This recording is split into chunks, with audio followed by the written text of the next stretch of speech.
இங்கே பாருங்கள், இது கருங்கோழி கறி தான். நாங்கள் க்ளீன் பண்ணி கட் பண்ணி எடுத்து வச்சுருக்கோம். இது பாருங்கள், கருங்கோழியோட கால் எவ்வளோ கருப்பாக இருக்குது பாருங்கள். காலெல்லாம் நல்லா க்ளீன் பண்ணி தோலெல்லாம் எடுத்து வச்சுருக்கு. பாருங்கள், தலை நல்லா க்ளீன் பண்ணியாச்சு. கருங்கோழி க்ளீன் பண்ணி 2 பேர் ஷேர் பண்ணியாச்சு. ஸோ நாங்கள் இதை குழம்பு எப்படி வைக்கிறதுன்னு உங்களுக்கு காட்டுறேன் பாருங்கள். தேவையானது வெங்காயம், இஞ்சி, பூண்டு, தக்காளி. ஃபஸ்ட்டு இதை வேக வச்சுக்கலாம்.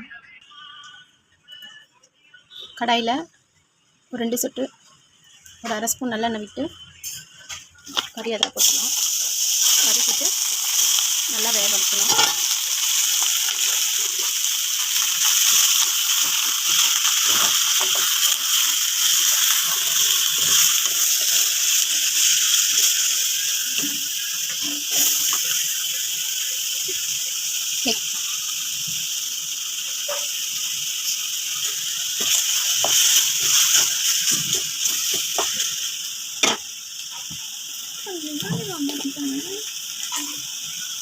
மஞ்சள் தூள் போட்டுக்கலாம்.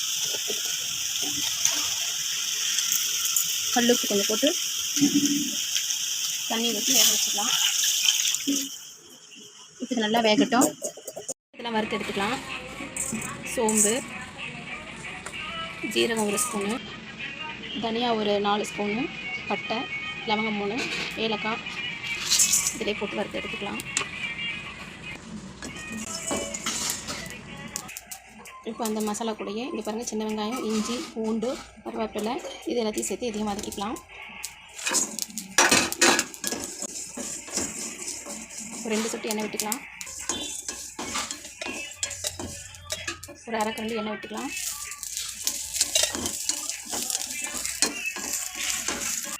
இது பார்த்திங்கன்னா 1/2 ஸ்பூன் சில்லி பவுடர், இது மஞ்சள், இதையும் சேர்த்து அது கூட வதக்கிக்கலாம். ஏன்னா காஞ்ச மிளகா நான் சேர்க்கல, அதனால் மிளகாய் தூளாக சேர்க்கணும்.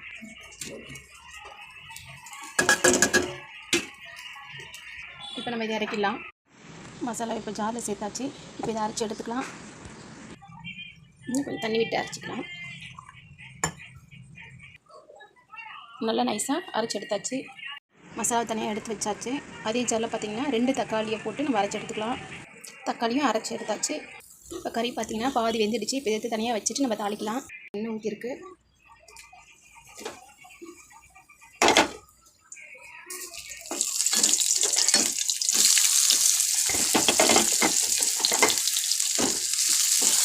வெங்காயம் நல்லா வதங்கட்டும். வெங்காயம் வதக்கி இப்போ தக்காளி சாறு அதில் ஊற்றியாச்சு. நல்லா வதங்கட்டும். தக்காளியும் நல்லா வதங்கிடுச்சு. இந்த வீடு அதில் சேர்த்துக்கலாம்.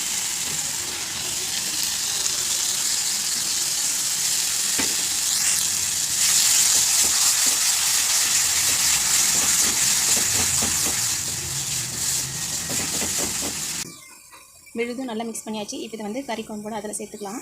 வேக வச்ச கறியோடு சேர்த்துக்கலாம்.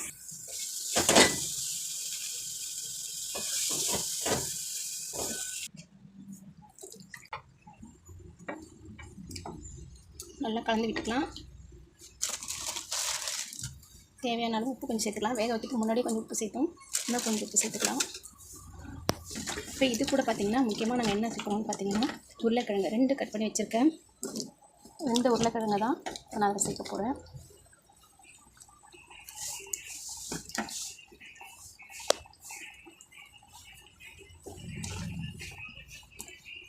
பெப்பர் பவுடர் சேர்த்துக்கலாம். ஏன்னா நான் மிளகு வந்து அரைக்கும் போது சேர்க்கலை இல்லைன்னு சொல்லிட்டு, அதனால் கொஞ்சமாக பெப்பர் பவுடர் சேர்த்துக்கலாம். இப்போது அரைச்சி வச்சுருந்தேன் மசாலா தண்ணி ஊற்றிக்கலாம். அந்த தண்ணி ஊற்றிக்கலாம். அதில்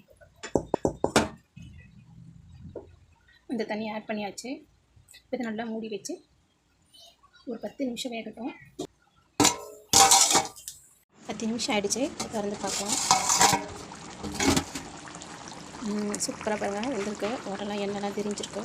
இந்த கறி வெந்திருக்கா பார்க்கலாம். ஒரு பீஸ் எடுத்து பார்க்கலாம்.